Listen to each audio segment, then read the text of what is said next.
बिस्मिल्लाहिर्रहमानिर्रहीम। अस्सलाम वालेकुम। कैसे हैं जी आप लोग।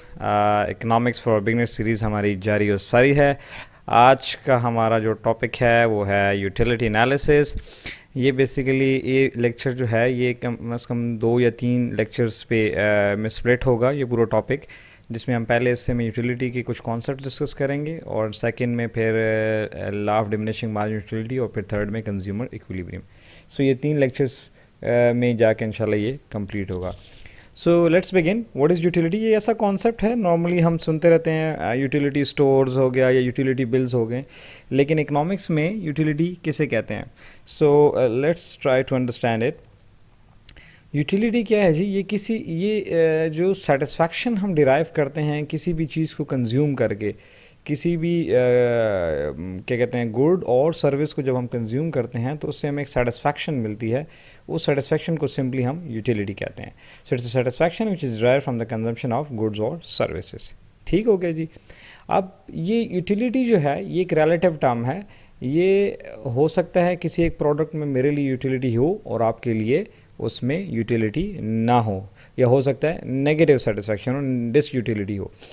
जैसे मिसाल के तौर पे एक स्मोकर है, तो वो जब सिगरेट पीता है तो उससे सेटिस्फैक्शन मिलती है। So he derive satisfaction from the smoking. लेकिन एक नॉन स्मोकर उसी सिगरेट के धुएं से वो इरिटेट होगा। उसको ना सिर्फ ये कि उससे उसमें कोई सेटिस्फैक्शन नहीं मिलेगी, बल्कि क्या होगा कि वो उल्टा इरिटेट होगा, नेगेटिव यूटिलिटी में चला जाएगा। सो utility is a relative concept. हम ये नहीं कह सकते कि इस प्रोडक्ट में यूटिलिटी है, ये उस बंदे पे डिपेंड करता है जो उसको यूज़ करने वाला है। तो ये एक इम्पॉर्टेंट एलिमेंट था यूटिलिटी के कॉन्सेप्ट में। ठीक है जी। इसी से रिलेटेड एक और कॉन्सेप्ट है, वो है टोटल यूटिलिटी। टोटल यूटिलिटी का मतलब ये है कि बाज़ औक़ात ऐसा होता है कि हम एक से ज़ाहिद यूनिट भी कंज्यूम करते हैं, यानी we consume more than 1 unit of something. So the total satisfaction derived from all the consumption that is called as total utility. Like let suppose आप बहुत प्यासे हैं, आपने 1 गिलास पानी पिया तो आपको कुछ सेटिस्फेक्शन मिली, आपने दूसरा गिलास भी पी लिया, आपने तीसरा गिलास भी पी लिया, या 3 जूस पी लिए, तो उससे आपको जो सेटिस्फेक्शन मिलेगी हम उसको कहेंगे टोटल यूटिलिटी। कुछ लोगों की टोटल यूटिलिटी बड़ी जल्दी पहुंच जाती है और कुछ लोगों की जो है वो पहुंचने में बड़ा टाइम लग जाता है। ठीक है ना। नेक्स्ट कॉन्सेप्ट है इसमें मार्जिनल यूटिलिटी का। What is marginal utility? Marginal means incremental, additional. जब कभी हम किसी भी चीज़ को कंज्यूम करते हैं और उसका एक एडिशनल यूनिट हम जब कंज्यूम करेंगे तो उससे आने वाली यूटिलिटी को हम कहेंगे वो ये है मार्जिनल यूटिलिटी।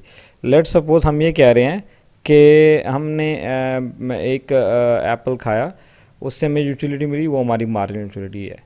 जब हम दूसरा एप्पल खाएंगे तो दूसरे एप्पल से जो कुछ हमें सेटिस्फैक्शन मिल रही है उसको हम कहेंगे मार्जिनल यूटिलिटी। तो इसको हम मैथमेटिकली कैसे कैलकुलेट करेंगे कि ये है जी delta means change in total utility divide by change in quantity.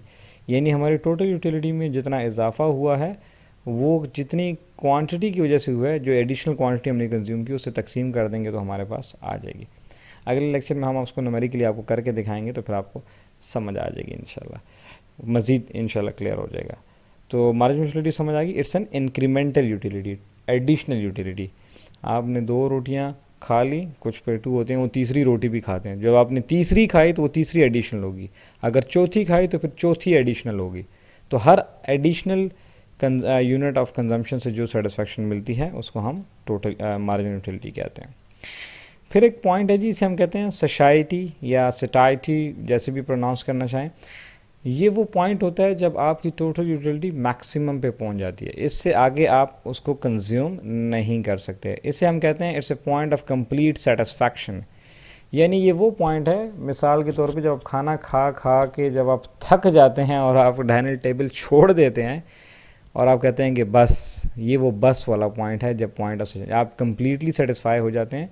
आप कोई स्टडी कर रहे हैं, आप म्यूज़िक सुन रहे हैं, आप क्रिकेट खेल रहे हैं, यानी जब आप किसी भी प्रोडक्ट को, गुड और सर्विस को जब कंज्यूम करते करते आप उसको समझ जाते हैं कि बस आप इस वक्त मैं इससे ज़्यादा इसको कंज्यूम नहीं कर सकता, तो हम उसे कहेंगे ये पॉइंट आपका सैचुरेशन पॉइंट है, सेटिस्फैक्शन पॉइंट है, कंप्लीट सेटिस्फैक्शन, या ऐसे पॉइंट पे आपकी टोटल यूटिलिटी मैक्सिमम हो जाती है। अब अगर उससे भी आगे कोई कंजम्पशन करने की कोशिश करेगा तो फिर हो जाएगी नेगेटिव यूटिलिटी। जैसे मिसाल के तौर पे अक्सर आपने देखा होगा शादियों पे ऐसा होता है, आप चले जाएं खाना खाने के लिए, वो खाना खा खा के थक जाते हैं लेकिन फिर भी खाने की कोशिश में लगे होते हैं। अब वो पॉइंट ऑफ सैचुरेशन को भी क्रॉस कर जाते हैं तो फिर क्या होगा, फिर आपको पेट ख़राब, मतली, दिल ख़राब, उल्टी आना वगैरह वगैरह, यानी वो सारी, या बोझ बनना, तेज़ाबियत हो जाना, कोई भी चीज़। So that creates a negative utility. इसी तरह आप इसको म्यूज़िक पे भी ले सकते हैं। आपने एक गाना सुना, 2 सुने, 3 सुने, 4 सुने, 5 सुने, यहाँ तक कि आप कंप्लीट सेटिस्फैक्शन पे पहुँच गए, लेकिन आप फिर भी म्यूज़िक सुनी जा रहे हैं तो फिर क्या होगा, फिर आपको सर में दर्द शुरू हो जाएगा, फिर आप फटीग महसूस करेंगे, फिर आपके कंधे शायद दुखने लग जाएँ, शायद आपको सर में वो क्या कहते हैं तकलीफ़ शुरू हो जाए। तो इसी तरह आप स्टडी करें, कोई भी चीज़ करें, जब आप उसका कंटिन्यूस कंजम्पशन करते हैं तो एक पॉइंट आ जाता है जब आप पॉइंट ऑफ सेटिस्फैक्शन पे पहुंच जाते हैं।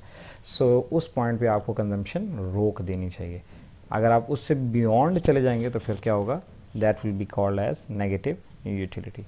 ठीक है, ये बेसिक कॉन्सेप्ट याद रखिएगा। अगले लेक्चर में हम इन्हीं कॉन्सेप्ट्स को यूज़ करके law of diminishing value utility explain करेंगे। Thank you very much.